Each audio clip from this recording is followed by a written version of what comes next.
नमस्कार, मैं हूं आशा सिंह और आप देख रहे हैं उद्योग टीवी। आज हम एमएसएमई से जुड़े कुछ खास खबरों की चर्चा करेंगे। एमएसएमई के दायरे में अब रिटेल और होलसेल व्यवसायों को भी लाया गया है। प्रधानमंत्री नरेंद्र मोदी ने इसे ऐतिहासिक फैसला करार दिया है। उन्होंने कहा कि हमारी सरकार इस समुदाय को सशक्त बनाने के लिए प्रतिबद्ध है।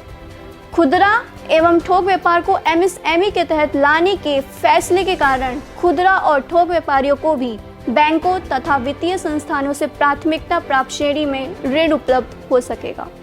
केंद्रीय एमएसएमई मंत्री नितिन गडकरी ने खुदरा और थोक व्यापार को एमएसएमई के तहत लाने की घोषणा की है। इससे यह क्षेत्र भारतीय रिजर्व बैंक आरबीआई के दिशा निर्देशों के अनुरूप बैंकों की प्राथमिकता प्राप्त श्रेणी के तहत ऋण का लाभ उठा सकेंगे। व्यापारी समुदाय ने जताई खुशी। Confederation of all India traders के राष्ट्रीय अध्यक्ष बीसी भरतिया और राष्ट्रीय महामंत्री प्रवीण खंडेलवाल ने रिटेल और होलसेल कारोबार को एमएसएमई के दायरे में लाने के फैसले पर खुशी जताई है। उन्होंने कहा है कि कैट पिछले 1 साल से अधिक समय से लगातार इस मुद्दे को उठा रहा था, विभिन्न स्तरों पर सरकार के साथ बातचीत कर रहा था।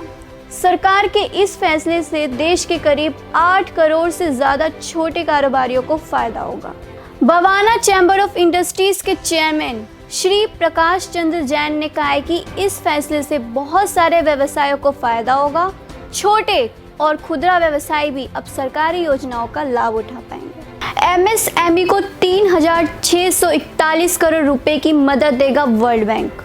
वर्ल्ड बैंक ने भारतीय सूक्ष्म लघु और मध्यम उद्यम सेक्टर की मदद के लिए हाथ आगे बढ़ाया।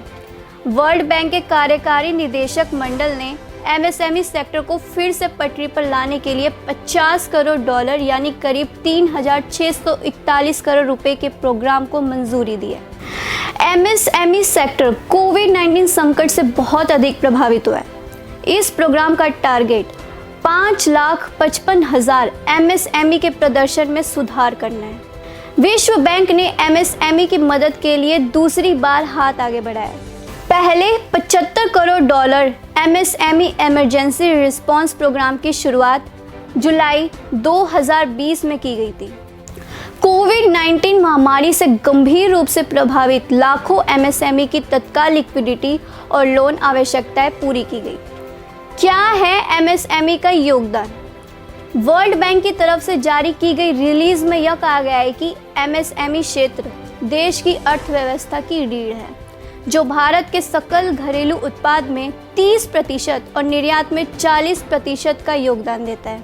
भारत में लगभग 5.8 करोड़ एमएसएमई में से 40% से अधिक के पास फाइनेंस के औपचारिक सोर्स तक पहुंच नहीं है। वर्ल्ड बैंक के इस प्रोग्राम को raising and accelerating micro, small and medium enterprise performance program नाम दिया गया है। आराम से मिलेगी फाइनेंसिंग। आरएमपी प्रोग्राम एमएसएमई के लिए फाइनेंस और वर्किंग कैपिटल तक बेहतर एक्सेस प्रदान करेगा। International bank for reconstruction and development के $50 करोड़ के लोन की मैच्योरिटी अवधि 18.5 वर्ष है, जिसमें 5.5 वर्ष की ग्रेस अवधि भी शामिल है। वर्ल्ड बैंक के अधिकारी के अनुसार भारत में एमएसएमई क्षेत्र कई चुनौतियों का सामना करता है। फाइनेंशियल और नॉन फाइनेंशियल सेवाओं के औपचारिक स्रोतों तक एक्सेस को मजबूत करने की आवश्यकता है। एमएसएमई सेक्टर के लिए एक अच्छी खबर आई है। कोरोना काल में आर्थिक चुनौतियों का सामना कर रही एमएसएमई यूनिट्स के लिए सरकार ने pre pack insolvency resolution process अध्यादेश पेश किया है। इस अध्यादेश के तहत इनॉल्वेंसी प्रोसेस 120 दिनों में पूरी होगी। प्री पैकेज्ड अनौपचारिक, हाइब्रिड और कर्जदाता द्वारा प्रबंधित प्री इंसॉल्वेंसी प्रोसेस, जिसे प्री पैक कहा जाता है, इंसॉल्वेंसी एंड बैंक्रप्सी कोड के तहत काम करेगा। ऐसी ही प्रोसेस अमेरिका, यूके और सिंगापुर में भी इस्तेमाल की जाती है। क्या होगा फायदा?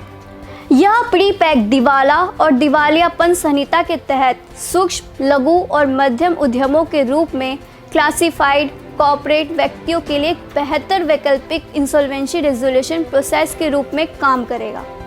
इससे सभी हितधारकों के लिए जल्दी, कम लागत और बेहतर वैल्यू वाले नतीजे सामने आएंगे।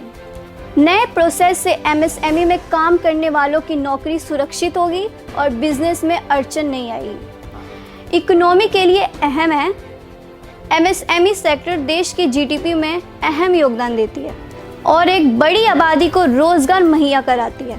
एमएसएमई की विशिष्ट आवश्यकताओं को उनके दिवालिया समाधान से संबंधित आवश्यकताओं को तुरंत पूरा करना आवश्यक माना जाता है। इसकी वजह है एमएसएमई का यूनिक बिजनेस नेचर और आसान कॉपीराइट स्ट्रक्चर। सरकार ने उठाए कई कदम। एमएसएमई सेक्टर के सामने महामारी से आने वाली दिक्कतों को कम करने के लिए सरकार ने कई उपाय किए हैं, जिसमें कॉपीराइट इंसॉल्वेंसी रेजोल्यूशन प्रोसेस को शुरू करने के लिए डिफ़ॉल्ट की न्यूनतम राशि को बढ़ाकर 1 करोड़ रुपए करना शामिल है। जहां तक नए अध्यादेश का सवाल है, तो इसके तहत शर्तों के साथ एमएसएमई फर्म का मैनेजमेंट निर्देशक मंडल में अपनी जगह बरकरार रख सकेगा। प्री पैक पात्रता के लिए सरकार डिफ़ॉल्ट की सीमा तय कर सकती है, मगर अधिकतम लिमिट 1 करोड़ रुपए से अधिक नहीं होगी।